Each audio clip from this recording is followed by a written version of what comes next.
बिस्मिल्लाहिर्रहमानिर्रहीम। आप सबको अस्सलाम वालेकुम। आज जिस फ्रेगरेंस के बारे में हम बात करेंगे ये पैरिस कॉर्नर ब्रांड की है और उनकी जो एमर लाइन एक इन्होंने बनाई है एमर के नाम से, उसके अंदर ये फ्रेगरेंस है, उस सीरीज़ की फ्रेगरेंस है और इसका नाम है वोक्स एलिगेंट। वोक्स एलिगेंट ये आप देख सकते हैं, वोक्स एलिगेंट। ये इसका सिंपल गत्ते का बॉक्स है, इसके टॉप के ऊपर एमर लिखा हुआ है, सिंपल गत्ते का बॉक्स है।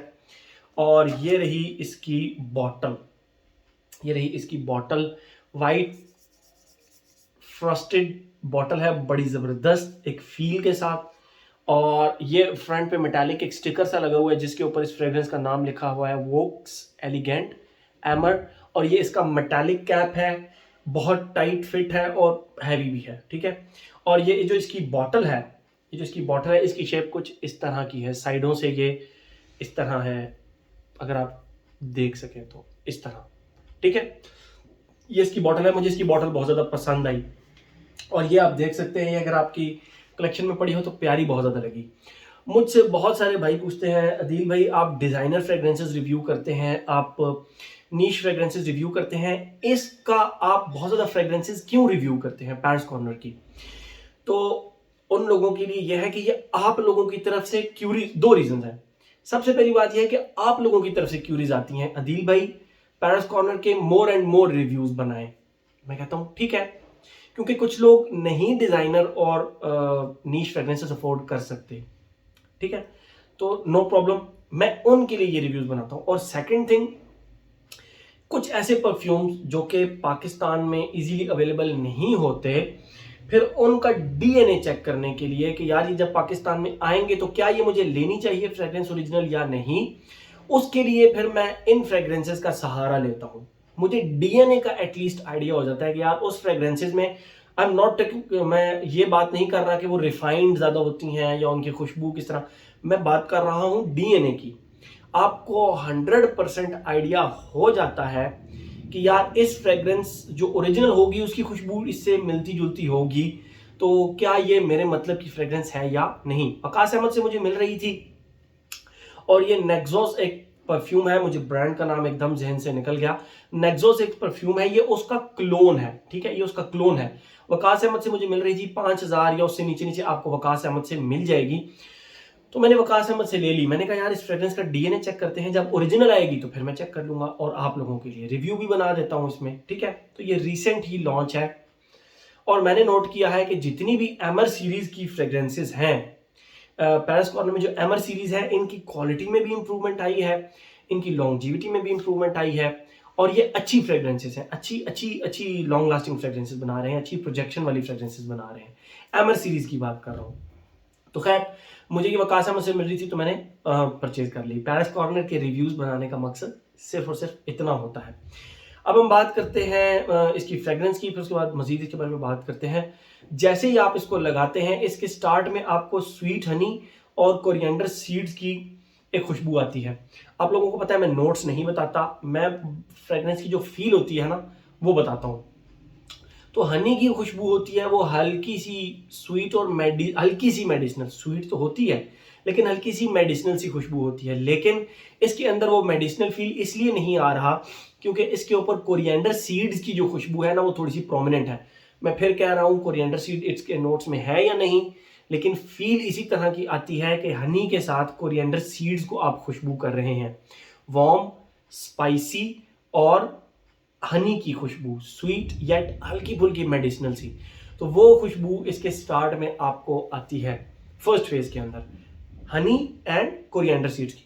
सेकंड फेज के अंदर आपको प्रॉपर फील होगा कि हनी जो है वो अब स्वीट रह गया है, मेडिसिनल सा टच उसके अंदर नहीं है, और उसके साथ कार्डमम कह रहा हूँ, इलाई वो सिनेमन, सिनेमन यानी दारचीनी की खुशबू जो है ना वो आ रही है अब सेकंड फेज के अंदर। तो वहां पे भी ये स्वीट और वार्म स्पाइसी सी फ्रेग्रेंस रही, लेकिन यहाँ पे सिनेमन की खुशबू थोड़ी सी प्रोमिनेंट होगी। सिनेमन दारचीनी को कहते हैं, आप अपने किचन में जाके देख सकते हैं दारचीनी की, लेकिन उसके साथ हनी की खुशबू को आप या इस तरह करें कि हनी के ऊपर आप स्प्रिंकल करें सिनेमन को, सिनेमन पाउडर को, तो उसको जब आप खुशबू करेंगे ना तो वार्म स्पाइसी येट हनी की एक स्वीट सी खुशबू आएगी, वो इसके सेकेंड फेज में आती है।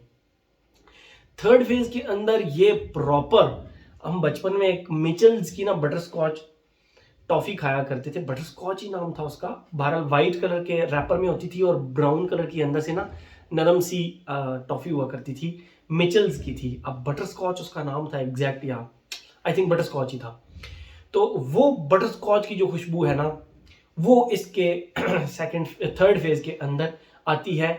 लेकिन यहाँ पे भी हल्का फुल्का सिनेमन और कोरिएंडर का बिल्कुल 1-3% टच रहता है। लेकिन मेनली ये एक जो बटर स्कॉच टॉफी है ना स्वीट, उसकी खुशबू ही रहती है। तो ये तो हो गई इसकी टोटल खुशबू। अब हम आते हैं अपने पैटर्न की तरफ, एज, जेंडर, लॉन्जिविटी प्रोजेक्शन की तरफ। एज की बात करें तो इसका ताल्लुक एज के साथ नहीं है, या आपको पसंद आने पे है, पसंद आए। जिस तरह मैंने आपको इसकी खुशबू डिफाइन की, अगर आपको उस तरह की हनी बेस्ड फ्रेग्रेंस पसंद है, spicy warm spicy Honey based, और एंड पे एक मिचल्स बटर स्कॉच जो आती है उसकी तरह की अगर आपको फ्रेग्रेंसेस पसंद है, तो इट्स फॉर यू। एज का इससे कोई ताल्लुक नहीं है। जेंडर की बात करें तो टोटल मेल, क्योंकि जिसका फर्स्ट फेज है, सेकंड फेज है और थर्ड फेज, इवन मुझे कहीं पे ऐसा नहीं लगा कि ये अगर कोई लेडी ने लगाई हो तो उसको सूट कर रही होगी, मुझे कहीं पे भी ऐसा नहीं लगा। एज हो गया, जेंडर हो गया। लॉन्जिविटी प्रोजेक्शन की बात करें, मैंने रिसेंटली वकास अहमद से लेकर, क्योंकि रिसेंटली लॉन्च भी हुई है, तो मैंने वकास अहमद से लेकर 2 से 4 दफ़ा, तकरीबन 4 दफ़ा मैंने इसको ट्राई किया, और मुझे लगता है कि मुझे इसकी जो लगे हाथ ही जो इसकी लॉन्जिविटी प्रोजेक्शन मिली, 6 घंटे लॉन्जिविटी मिली, और प्रोजेक्शन 1 घंटे तक मुझे इसकी प्रोजेक्शन मिली। बट अब मैं इसको क्या करने लगा हूं, अब मैं इसको ठंडी और डार्क जगह पर रखने लगा हूं, और 1 महीने के बाद दोबारा लगाकर चेक करूंगा, एंड आई एम 100% श्योर कि उससे इसकी लॉन्जिविटी और प्रोजेक्शन जो है वो इम्प्रूव हो जाएगी। ठीक है, तो इसीलिए मैं अभी जो मेरे साथ अभी फौरन खरीदते ही जब मैंने 2 से 4 दफ़ा इसको लगा के चेक किया, तो इसकी 6 घंटे लॉन्जिविटी कर लें और 1 घंटा प्रोजेक्शन कर लें, I would say still it's best. इस प्राइस रेंज के अंदर जो नेक्सस ओरिजिनल है 40, 45, 50, इसके अराउंड अबाउट घूमती है 1000 के करीब, 40-45 हज़ार के करीब करीब घूमती है। जबकि ये जो फ्रेग्रेंस है ये आपको 5000 या उससे नीचे मिल जाती है, मतलब 10th उस फ्रेग्रेंस की जो, मतलब 10th ऑफ द, आप क्या लेंगे 10वां हिस्सा, तो उसके अंदर आपको ये फ्रेग्रेंस मिल रही है, तो मैं कहूँगा गुड है। आप इसको रीअप्लाई करें, कैरी करें, इसको रीअप्लाई करें। ठीक है, तो लॉन्जिविटी प्रोजेक्शन स्टिल 6 घंटे लास्टिंग और 1 घंटा प्रोजेक्शन स्टिल रीजनेबल है। बट मुझे पूरी उम्मीद है कि 1 माह के बाद जब मैं इसको मैसरेट कर लूँगा तो इसकी मजीद लॉन्जिविटी प्रोजेक्शन इंक्रीज हो जाएगी। क्यों? क्योंकि इस किस्म के जो डीएनए होते हैं उनके कैरेक्टरिस्टिक्स में ही होता है लॉन्जिविटी और प्रोजेक्शन उनकी अच्छी होती है। ठीक है, तो लॉन्जिविटी प्रोजेक्शन भी हो गया। वेदर और ओकेजन की अगर हम बात करें तो ये फॉल एंड प्योरली विंटर की फ्रेग्रेंस है, प्योरली विंटर की फ्रेग्रेंस है। ठीक है, ओकेजन की अगर हम बात करें, यस आप इसको ऑफिस लगा कर जा सकते हैं, यस आप इसको नाइट के किसी भी इवेंट में लगाकर जा सकते हैं, नो प्रॉब्लम एट ऑल। जिम नहीं लगा सकते, स्पोर्ट्स एक्टिविटी में नहीं लगा सकते, वहां पे आपको ये शदीद तंग कर सकती है, क्योंकि ये वार्म स्पाइसी फ्रेग्रेंस है स्टार्ट के अंदर हनी के साथ। तो हर एस्पेक्ट इसका हमने कवर कर लिया, बेल भी बज गई। तो ये था जी हमारा पेरिस कॉर्नर एमर सीरीज का वॉक्स। Thank you so much.